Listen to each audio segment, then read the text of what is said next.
Hi everyone, Ken Hsieh here.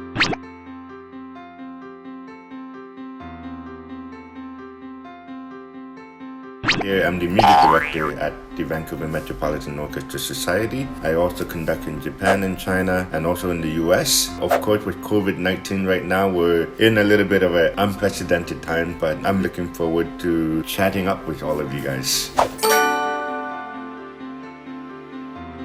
Music is so universal. Not only is music universal, it's essentially a language spoken by everybody.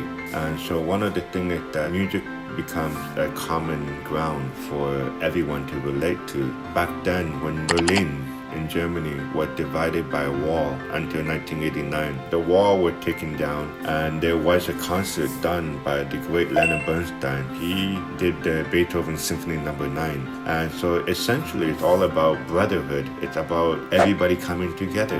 Music is actually something in the purest form. It reaches into people's heart, into the soul of each mind, and that, everybody is able to understand it. So one of the things I think people have to realize is that everybody was born with no bad intention. Everyone comes into this world with purity, And music in this form is all about purity. And that's why when you play music, it puts people to tear, it puts people into different emotional states. And that's why I think music is extremely powerful and is shared among people all over the world. The conductor is not making any sound because nothing concrete, but for example, the music is concrete. What's challenging about a conductor's role is you're working essentially with 15, 20, or 50 or 100 different souls. Everybody's soul is very different on how they perceive things. How do you make all these souls come together in unity?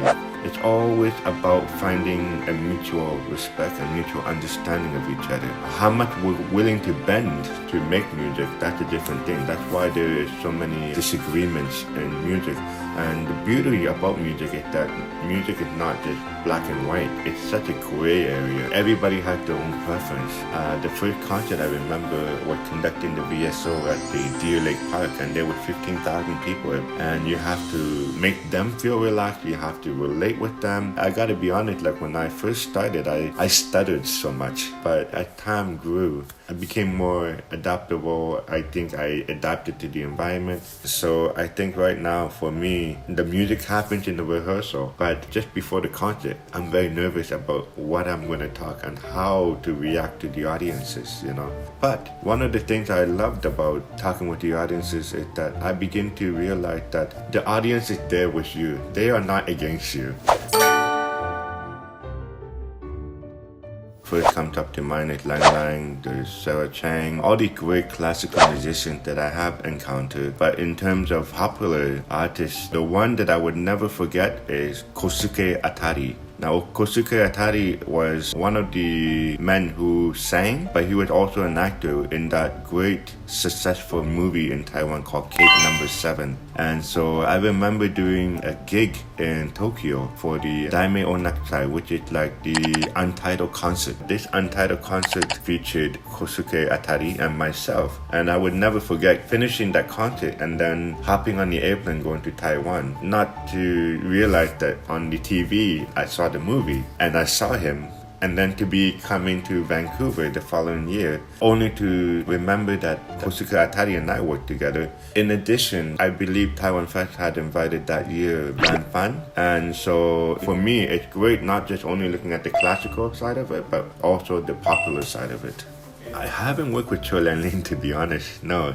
But we are actually colleagues and we are actually communicating by Facebook time to time. I do really hope to work with Cho Lan Ling one day. One thing I really respect about Cho Lan Ling is what a human being he is. He's one of those most generous guys, very kind, and he's always willing to help. I think he has a very deep connection with Taiwan, especially that, he's essentially one of the leading world-class musicians from Taiwan that we can be very proud of. I think one of the great things about the Toronto Orchestra was that this was actually based out of Scarborough. And so the Scarborough Philharmonic, I remembered, I was connected to their contractor named Samuel. And the people he actually hired into the concert, I ended up meeting friends who who are essentially friends for life. Some of them, they study music, but they didn't pursue a career in music.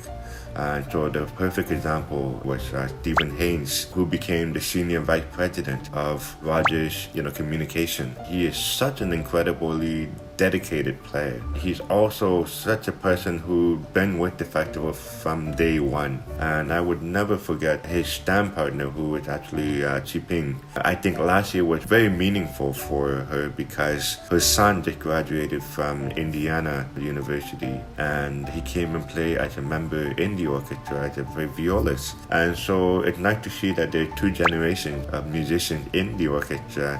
At the same time, people in this orchestra, many of them told me that the highlight of the summer is always during the festival. The level of musicianship from these people is absolutely incredible. And I have to say, every single one of them poured their heart into the concert. And I think that's very evident with the reaction from the audiences, especially, last year or every year, there's always been a standing ovation. I think the audiences are a key reciprocal to us because we live off the enthusiasm. To have them at the end being on their feet and clapping and yelling, for a lot of us musicians, that's worth much more than our paycheck.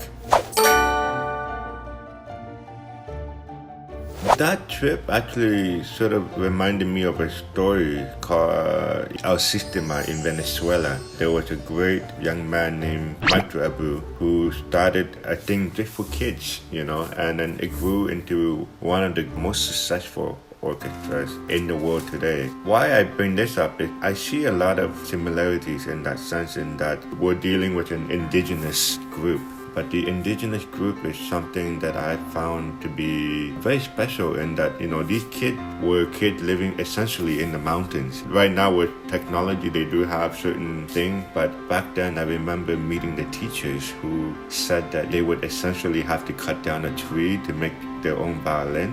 I think these kids are dedicated to learning music, and the teachers are, I think, top of the two outstanding teachers. But to hear these kids, I think they were playing a piece called Overture to Atalia, and I would never forget, my arm feeling with so many of the goosebumps, because these kids are essentially playing their souls into this instrument that they made themselves, and the level of music playing by the 7-year-old to 12 to 15-year-old was incredibly high. There was a piece I always loved playing because it's so reflective of Taiwan. And I know everybody think of Banjin Hong or adolescent longing, but I think a piece that really reflects Taiwan is called The Yearly Around the Year. And this piece is very reflective of what Taiwanese people are. If I could say anything about Taiwan, it's that the beauty of Taiwan is not the island itself, which is Formosa, but it's really in its people, because the people are in the world probably one among the most hospitable people and the most caring people. So I think one of the great things about the Taiwan Festival is we have myself. I think I had the privilege of having the relation from 2011 or 2010. Back then, the VMO was under a little bit of constraint to give out 6 concerts a year. And so talking to the director, Charlie Wu, who graciously took the orchestra in and presented the orchestra, I actually wouldn't say that this is just a gig for any of the musicians. This is a concert that I look forward to every year.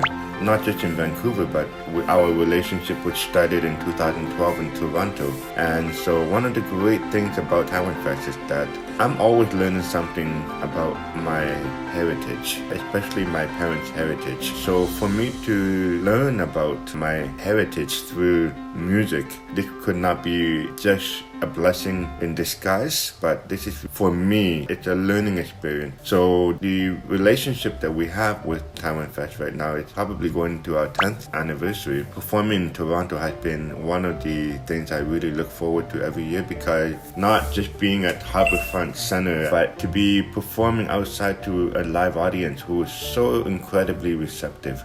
We always love getting together in August because it has been such a blessing for all of us to get together and make music once a year. In terms of my favorite Taiwanese food, it's actually something that is made in a very small district in Taiwan.